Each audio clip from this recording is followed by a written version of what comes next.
I was born in Spur, Texas Spa. in 1934. That's been a long time ago. And what was your childhood like with your parents? I had no brothers or sisters. Mhm. And when I got big enough to work, I was working all the time.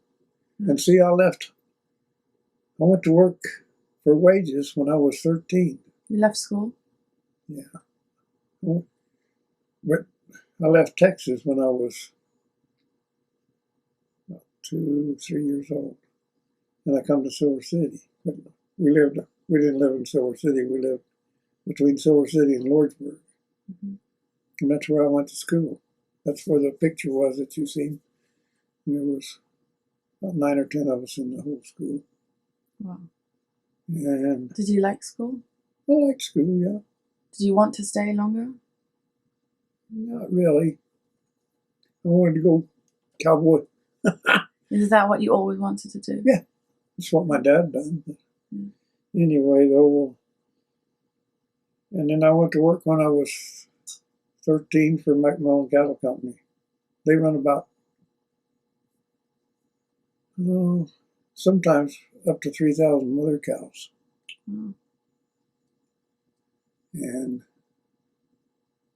I just kept working. And then I went from Macmillan Cattle Company to what they call the Diamond A's down by the border.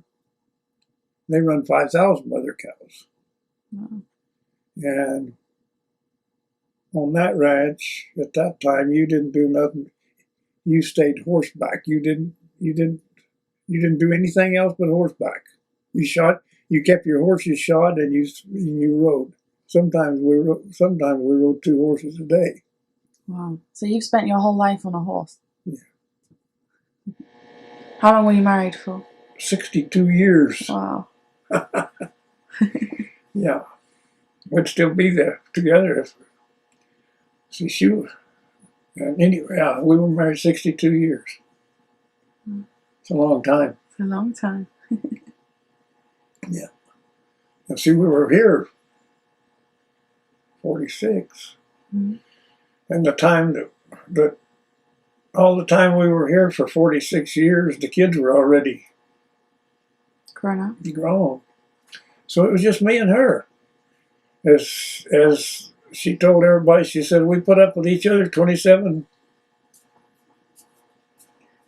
I mean, it's just constant. Yeah. We got along fine. You worked together. Yeah, we worked together. Who was better, cowboy, you or her? About the same.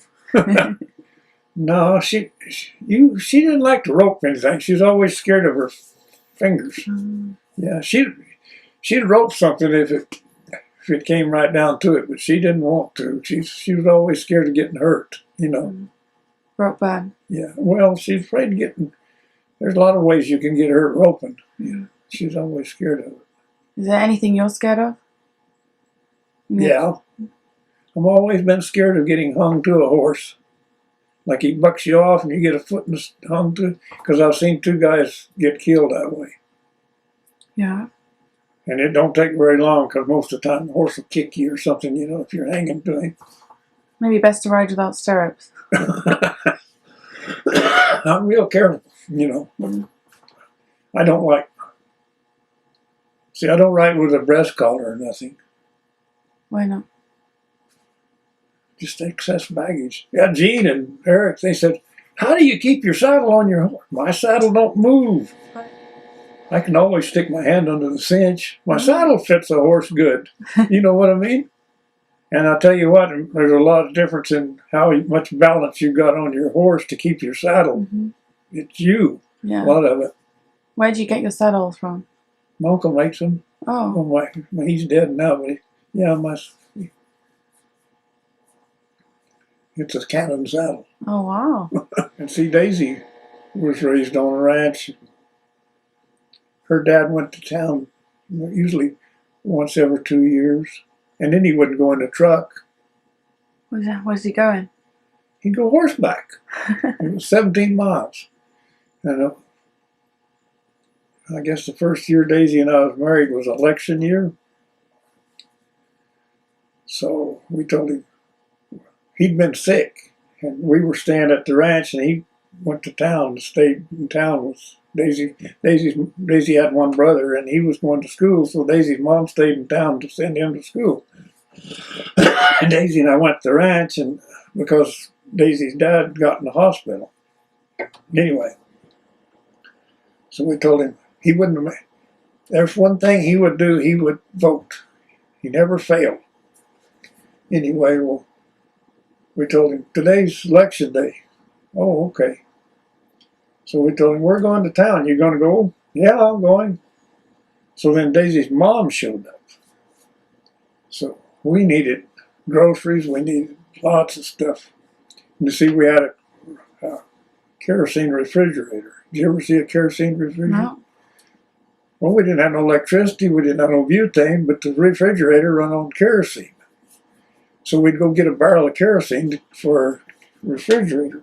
So we needed kerosene. We needed horse feed. We needed horseshoe. We needed everything. So I had a pickup, and then he had an old truck. Daisy's dad did. So we were going to take his old truck because it hauled more. So we took off, and we told him, no, he says, I don't. He says, I may come with his wife, see. So we went on to Benson. We voted, and we went and we was buying all the stuff. And then we were in town, so we went and ate. So we head home. It's late in the evening. We hadn't seen Daisy's mom. So we seen her, and she says, no, he didn't come with me. Where was he? We took off for home in the truck. And about 5 miles out of town, going down the river, there's a dirt road. I told Daisy, I said, I see your dad coming. Oh, no. He was just riding along horseback. So he didn't like the truck then? No. And you used to ride to school on a horse? Yeah. Every day? Yeah. Tell me about mule. I rode a mule a lot. Tell me about the time that the teacher had the radio. Oh, that was when they bombed Pearl Harbor. That was. What happened?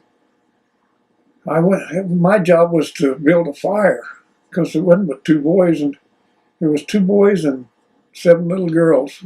We were surrounded by little girls. Anyway, I'd go early, and then we had a wood stove. I'd build a fire so it'd be warm, and it was cold. Seeing it was in December when they bombed Pearl Harbor. So anyway, the teacher, I had the fire built, and I was in the school. She drove up, and she'd been listening to the radio when they bombed Pearl Harbor. So we went out there and was listening to the radio in the car, and then the other kids showed up. So then the teacher told that's President Roosevelt. That was in 1941, 42, yeah, nearly 42. Anyway, she told us all to go home, tell our folks what happened. So I went home, and my granddad, he says, what are you doing home? I told him, I said, they bombed Pearl Harbor. He says, and I said, I listened to the president declare war.